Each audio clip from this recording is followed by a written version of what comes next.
Здравейте на всички, часът в момента като цяло е 6 часа. Това изглеждам така, затова звуча така. Щом виждате розовата стена, предполагам знаете къде сме. Ако някой е за първи път в моя канал, намирам се в Пазарджик в момента, по принцип живея в София. Не знам действително колко много неща ще мога да ви снимам днес, но имаше гласуване в моя Дискорд за това дали се опитам да снимам нещо като мини-влог, дали действително да се опитам да намеря от някъде интернет или просто да си купя интернет, за да мога да пусна стрим в Турция, понеже днес ще ходим в Турция. И третото, често казвам, да си спомням какво беше. Така видях за човек, който е станал в 6 часа и легнал някъде към един, мисля, че ми е простено. Така че третото беше да изпращам само единствено действително снимки от там, където ще ходим. Има най-много гласове за това да се опитам да снимам нещо като мини-влог, така че ще снимаме нещо като мини-влог. Ако искате да разберете действително къде ще ходя, ще се наложи да останете до почти края. Да, сега ви оставям. И да, както виждате, си забравих статива.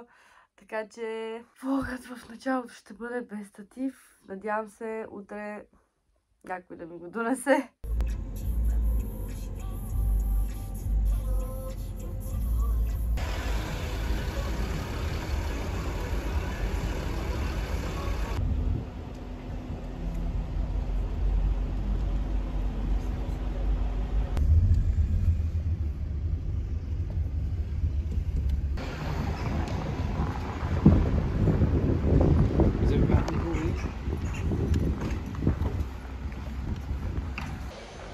Като цяло минахме границата. Мисля, че повечето от вас добре ме познават и аз винаги абсолютно буквално на всяка една спирка, винаги, всеки път аз трябва да отида до туалетна, иначе просто нещо ще се обърка. Няма как аз да не отида до туалета всеки път. Няма как. Но някой от вас знаят историята, защо. Не искам да я повтарям постоянно.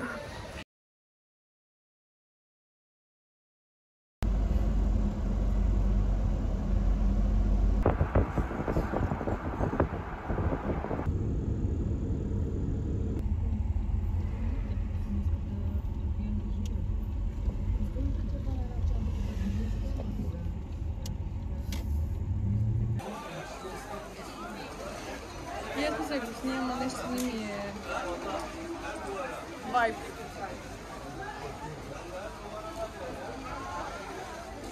Няма вайб, Кристина. Работа. Не ми е на сърце.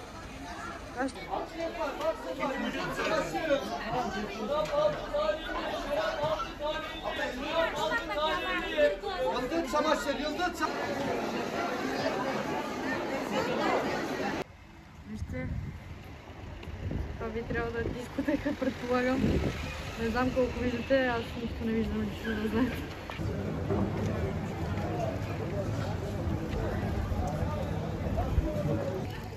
Вижте, да, толкова оригинален, че пише Никет.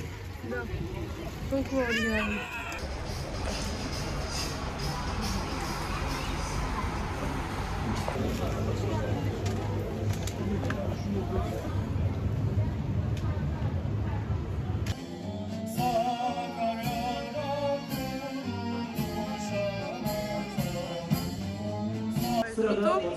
Ако идвате в Турция, това е този сладолед.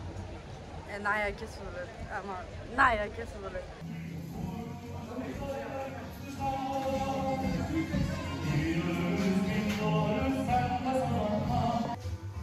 Между другото, това го пробвах, е брутално вкусно наистина.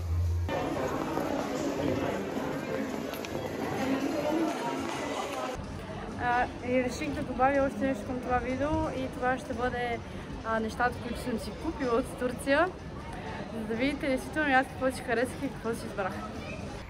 Блейд, какво има тук, бе? Има доминоще. Карта светъзна, не? Да.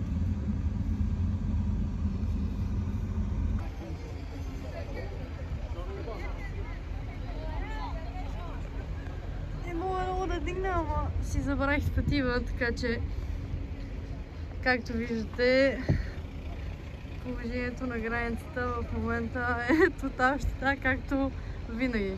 Аз лично с кола съм идвала, смисъл с нашите 2 пъти или 3 пъти в Турция. Май са 2 пъти всъщност. Всичките пъти винаги така се е чакал супер много време на тази граница. Винаги се чака адски много. В момента часът е точно един. Ние току-що пристигнахме като цяло в Пазарджик. Очаквах, че ще имам поне нещо от сорта на 10-15 минути. Така че оправям си бързо багажа и заминаваме за Приморско. Точно така, отивам за 24 часа за Приморско. Знаете, че причината не е за да отида на море, така че ако ви е интересно действително защо ще ходим аджиба до Приморско, можете да останете до края на това видео. А сега, както казах, ви оставям, понеже трябва наистина супер бързо да си оправям багажа. Това, което съм ви обещала да ви покажа, нещата, които съм си купила от Турция, ще се случи. Както и ще ви снимам кадри от Приморско. Не се виждаш тъмното, бе! Вечерен съм! Как изглежда косата ми? След като караха на отворени прозорци, защото ми било жега. Въпреки, че навънка е буквално 19 градуса и в колата изобщо не беше топло. Даже тук виждам буквално как се завързва косата. Просто супер. Да се заводи да се върна на кутъпъчки. Той да се заводи. Това е ли на кукъл? Ами не мога да го там. Само как можеш.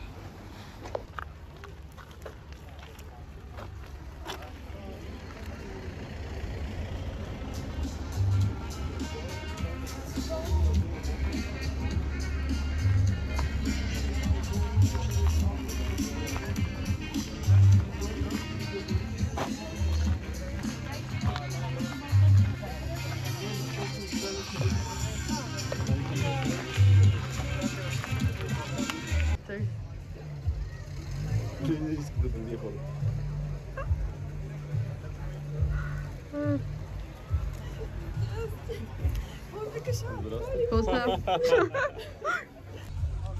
Главата е на там, да си сетапна само някои неща и...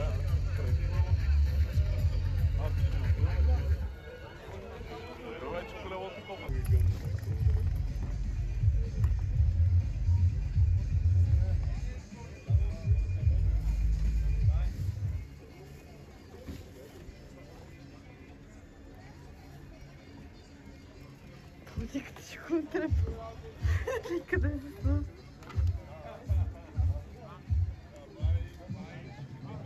Знаеш, че миналата година имало хора, където от различни са пушили цигари, брат. От водата опела цигара преди колело.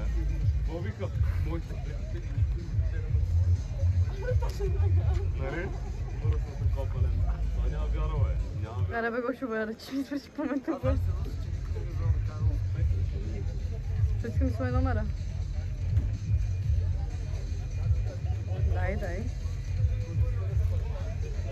Точно сега мини, да. Не, Гошо е прекалено на кадъра. Той даже се отказва да се слага номер. И реши да в последния момент. Ясно. Значи не, защото си мисли... Чакай да снимам, чакай. Че е дължини просто. Едно по 100 метра. Тиеш връща. Колко ще е интересно, значи ще влезат в...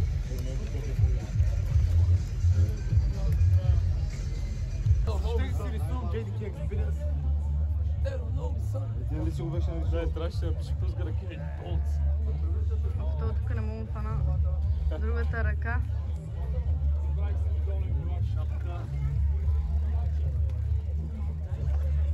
Ти за какво се влече от цяло, нали?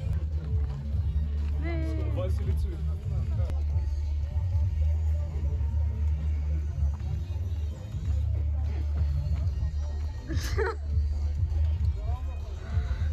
Както винаги.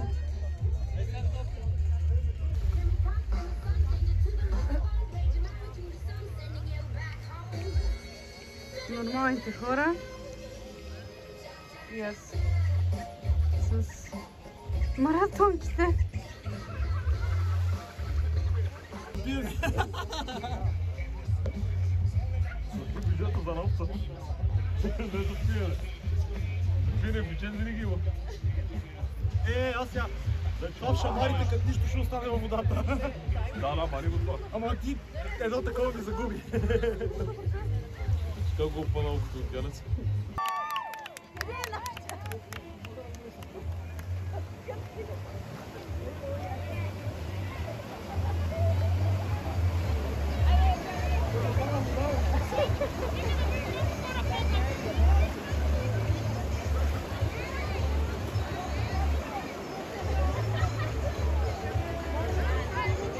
Както виждате, са брутално много хора. Супер много хора са се записали.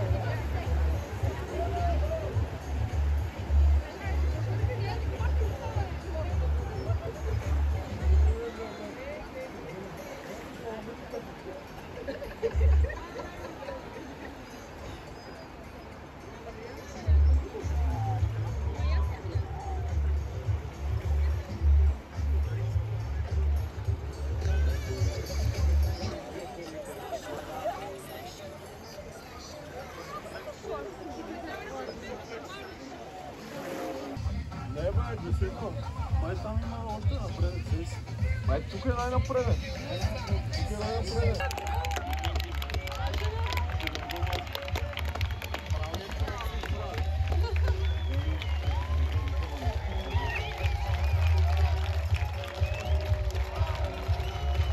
Аре, втората е жена. Какво мислите по въпроса?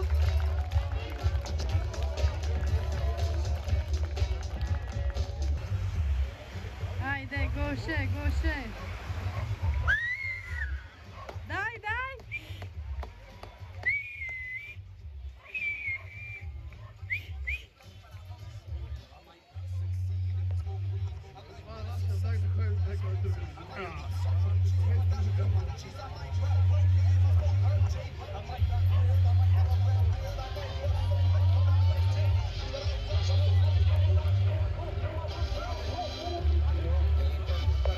Щом гледате това видео, вече трябва да сте изгледали всичките кадри от Приморско. Не, че са много, но сега ще ви обясня защо. Първа причина. Моите гадни приятели, веднага след началото на състезанието, след като Гошо излезе от водата, когато приключи неговото плуване, което по мой спомен беше 3 км, изплува го за час и 20 минути. След това излезна, изкачи на колелото му и трябваше действително да кара 128 км. Ние решихме да не стоим там и да чакаме, а просто да се преместим някъде и да правим нещо друго. И моите прекрасни приятели решиха, че що пък да не идем на плаж в 1 часа. И аз казах, че това никога няма как да се случи, няма как да стане. И няма аз как да отида на плаж, колкото и да ме убеждаваха, че ще стоя на сянка. И това е действително причината, поради която няма много клипове от този ден, просто защото аз се прибрах.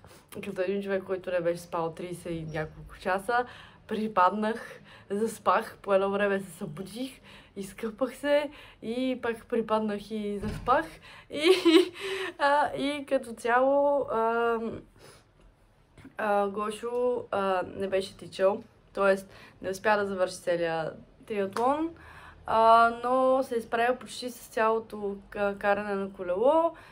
Не съм точно сигурна, понеже той вчера ни разказваше, дали каза, че е завършил цялото каране на колело и се е отказал да кара, или няколко километра му оставаха до следващата станция, до последната, и просто се е отказал напред последната станция. Наистина не съм сигурна.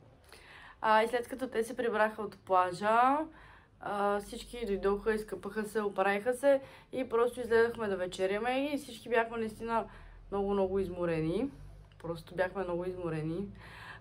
И не сме стояли повече сигурно до 1 часа навънка. И после се прибрахме просто и спахме.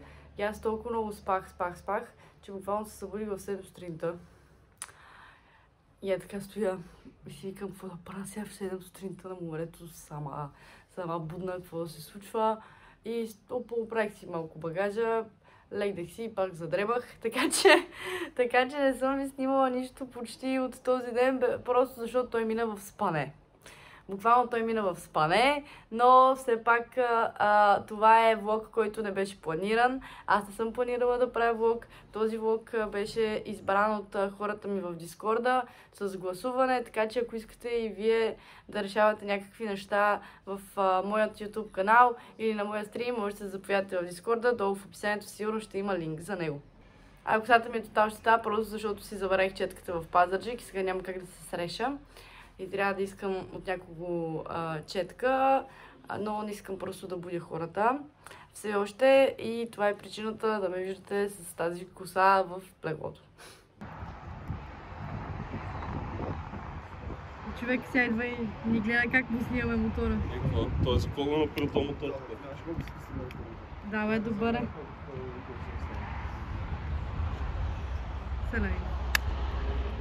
Здравейте на всички отново. Честно казвам, смятам, че това е най-интересната част от видеото, или поне на мен ми е най-интересната част от видеото.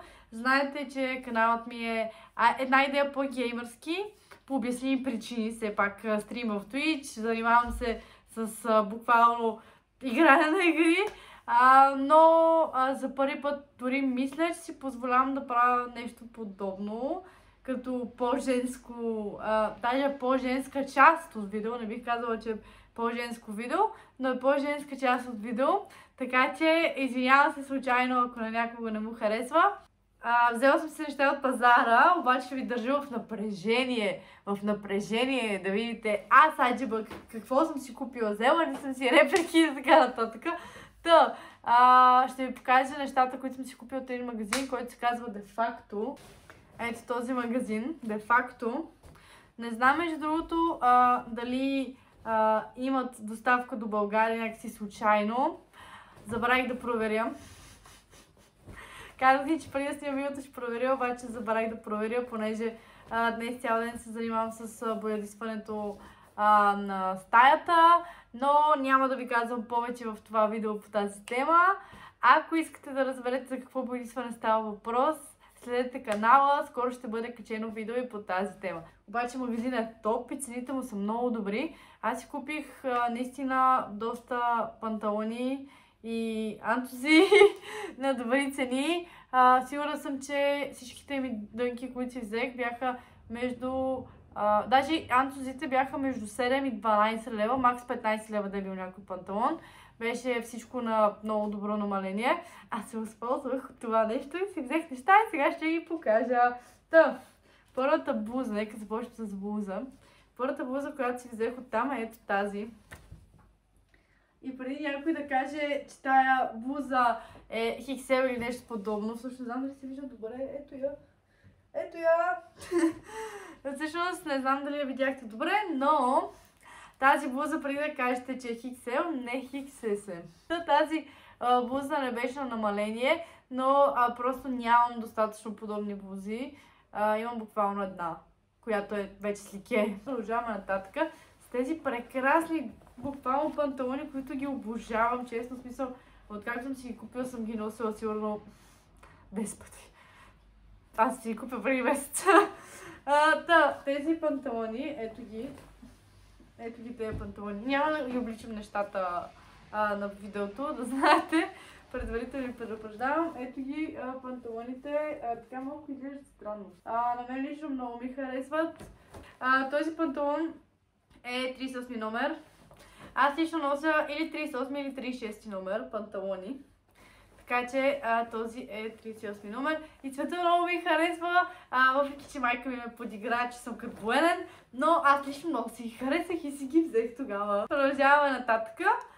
Това е и следващата ми покупка. Даже тя има етикет. Но доколкото си спомням бяха на 50%. Пише, че е 300 лири. Т.е. е било май 150 лири. Не съм сигурна. Пише, че е размер. Тези антузи, честно казано, си ги взех без значение какъв размер са и М ми стават като цяло. М ми е малко така, нали, май по-широк. Чакайте да видя другия всъщност да не беше L даже. Не, другия XS. Да, значи точно XS-а. XS е по мен, М-ката ми е малко по-голяма, което мисля, че е нормално. Обаче двата антуга съм ги взела за вкъщи за стрима. Този, както виждате, етикет все още и не съм го обличала. най-обикновен анцук, смисъл. Най-обикновен анцук е буквално просто за да седа пред компютъра с него. Този е другият анцук, който също мисля, че не съм обличила и има етикет. Не, явно съм обличила, няма етикет и не си спомням. Добре се тая. Този е XS, той е доста така по-малко от другия. И сигурно с М-ката ми е... То всъщност, как да ви кажа, XS и M, може би S-ката ще да е златната среда, обаче и двата бяха последни бройки и бяха буквално май 6 лева или 7 лева, което беше бомба цена, в смисъл буквално при няколко дни за първи път в София отидох във втора употреба и дрехите втора употреба дънките бяха по 20-23 лева, това е 7 лева, така че струваше си и смятам, че буквално качеството е абсолютно еднакво с абсолютно всичките магазини, които са и при нас в моловете от сорта на примерно Ню Йорка, H&M, Бершка, Зара. Това са другите дънки, които си ги взех. Честно казвам, тези дънки мисля, че бяха 10 лева или 12 лева. И това беше причината, поради която ги пробвах. Иначе е така на външен вид, така както вие ги виждате буквално ето по този начин. Защото изглежда толкова големи дънките, като ви ги показвам така, обаче така като ги гледате, на мен лично дънките ми изглеждаха супер някакси нелицеприятни, не ме привличаха. Гледах ги много време и се чудех, понеже бяха разделени по номера и гледах всичко от моя номер, нали, от 36 и от 38, двете ги гледах и загледах цената, видях, че са 12 лева или колко бяха, някъде там бяха, 10-12 лева бяха и си казах, що да не ги пробвам? Виждала съм момичета, дето носят такива дънки, стоят добре, може пък и аз да оцеля от тотото, знае ли се. И като ги облякох, направо си викам, кой продължаваме нататък с нещата от De Facto. И това е ето този парфюм. Ето го. Да, аз не се пръскам с парфюми от сорта на Dior Sauvage. Този парфюм, който виждате, мисля, че беше 50 лири, понеже майка ми си взе и тя парфюм, имаше буквално отстъпка да платиш цената на първия парфюм и втори парфюм да ти е 50 лири, така че аз си викам, дай си взема аз един парфюм и честно да ви кажа, мирише много яко. Сега продължаваме с нещата, които си взех от турския пазар, което може би за вас дори е най-интересното нещо. Първото нещо са тези кутии за храна. Честно казано, минаха около 10-15 дни от тогава и нещата вече нямат цени. Това лично е моя грешка, че не ви снимах нещата веднага. Просто буквално всеки ден го отлагах, което наистина е лично моя грешка. Просто се занимавах с други неща, за което се извинявам, че няма буквално цени на нещата, но все пак се надявам да оцените това, че ви ги показвам, дори и да в последния момент. Кутиите са ето по този начин, както виждате, капаците влизат един в друг. Честно казано, имам някакъв спомен, че беше 30 лири на тези кутии. Бегал спомен, което бях като добра цена, взимам ги. Ето по този начин се изкарват. Вижте, ето по този начин, както са един в друг, ето така. И вътре има и 3 кутии, които буквално просто им слагат капаците. Супер елементарна работа, просто ми изглеждаше някакво газарско. Следващото нещо, което си взех в турски пазар с тези скрънчета, като си спомням, че едното беше около 40 стотинки май. Може и 30, може... Не, всъщност бяха, знаете ли? Май бяха 3 за лев. Нещо подобно. Или бяха 4 за лев, не съм сигурна. Някакви стотинки бяха и бяха под 50 стотинки. Със сигурност ще ви изложи сега дали бяха 25, дали бяха 30, 40, нещо подобно. Аз си взех 3 скрънчета. Едното е това, другото е това и третото е едно черно, което аз просто не знам къде е. Но ще преминем и без едното черно скрънчи. С сестра ми си взехме по 3, тя си взе 3, аз си взех 3. Следващото нещо, което аз си взех от турския пазар, са чорапи. Точно така, както виждате, чорапи. Ето тези са едните, тези са другите. Както виждате, тези все още не съм ги носила, но сега ще ви покажа и чорапи, които не знам къде остави. Ето ги. Не ги на земята. Тези са другите. Ето ги. И тези са другите. И имаше още едни, които мисля, че бяха на меченца, но са за пране, така че няма как да ви покажа. Буквално трябва да ги изкара от кошо за пране и да ви покажам мръсни чорапи, което реших да ви го спестя и да не го правя. Тези чорапи бяха също на много добра цена. Не си спомням колко бяха, но мисля, че бяха нещо от сорта на 3 чифта за 2 лева, нещо подобно. Предпоследното нещо, което аз си взех от турския пазар, след тези подноси, понеже когато стримвам и ям нещо на стрима, да може бюрото ми да е в перфектно състояние, а да не капа по него, защото много си харесвам и си обичам бюрото. Ако имате интерес да разберете какво е бюрото ми, можете да гледате видеото, което е за бюрото ми, то е качено в канала ми. Аз съм с хидравлично бюро, което е на много добра цена и долу има линк в описанието. Аз го взех на 700-750 лева, нещо подобно по мои спомени. Има много добра гаранция също бюрото, така че ако имате интерес, следете и гледайте видеото за бюрото. И последното нещо, което взех в турския пазар е ето това шише от Shein. От Shein, боже господи. Ето това шише от центъра, исках да кажа, на Турция. На Одрин, по-скоро, центъра на Турция. От центъра на Одрин си взех ето това шише, като това нещо, което чухте преди малко за Shein, е, че отворих да видя колко струва самото шише в Shein, понеже съм ги виждала там. И това шише в Турция струваше 10 лева. А в Shein беше 12. Така че аз реших, че се заслужава и първо, и второ, защото не пия много вода. Не е хубаво да не пиете вода, обаче аз наистина изобщо не пия вода. Това беше видеото, свързано с мини влога, който, както всички виждаме, изобщо не е мини. Защото капка изобщо даже не се получи мини. Надявам се все пак видеото да ви е било една идея интересно. Ще се радвам, ако отидете и гледате миналото видео в канала ми, което беше за Atari, втора част. Ако не знаете какво е, коя е Atari, това е моята котка. Чао, чао!